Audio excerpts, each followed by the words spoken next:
دوستو، حضرت علی رضی اللہ عنہ فرماتے ہیں اللہ پاک کے آخری نبی محمد عربی صلی اللہ علیہ وسلم نے ارشاد فرمایا، جب شعبان شریف کی 15ویں رات یعنی شب براءت آئے تو اس میں قیام یعنی عبادت کرو، دن میں روزہ رکھو، بے شک اللہ پاک اس رات سورج غروب ہوتے ہی آسمان دنیا کی طرف نزول رحمت فرماتا ہے اور ارشاد فرماتا ہے کہ ہے کوئی بخشش مانگنے والا میں اسے بخش دوں، ہے کوئی روزی مانگنے والا کہ میں اسے روزی دوں، ہے کوئی مصیبت میں مبتلا میں اسے عافیت دوں، ہے کوئی ایسا یہاں تک کہ فجر کا وقت شروع ہو جاتا ہے۔ صلو علی الحبیب صلی اللہ تعالی علی محمد صلی اللہ علیہ وسلم۔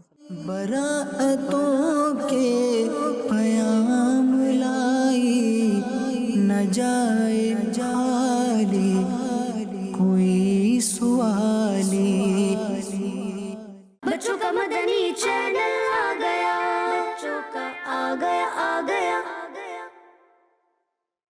پیارے بچوں اور کڈس مدنی چینل کے ناظرین، کڈس مدنی چینل کی طرف سے آپ سب کو 15ویں شب یعنی شب برات مبارک ہو۔ آج رات اپنے اور اپنے پیاروں کے لیے خوب دل لگا کر اللہ سے دعا کریں اور اللہ پاک سے بخشش کا سوال کرتے رہیں۔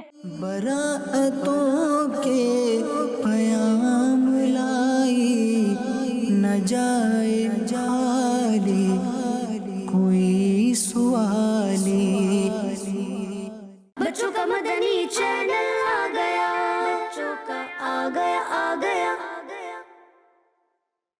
دوستوں، شب برات بھلائیوں والی رات ہے کہ اس رات میں اللہ پاک بھلائی کے دروازے کھول دیتا ہے۔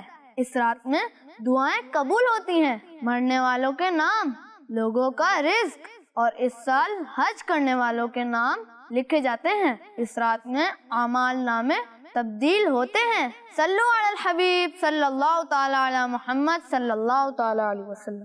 براءتوں کے پیام لائی نہ جائے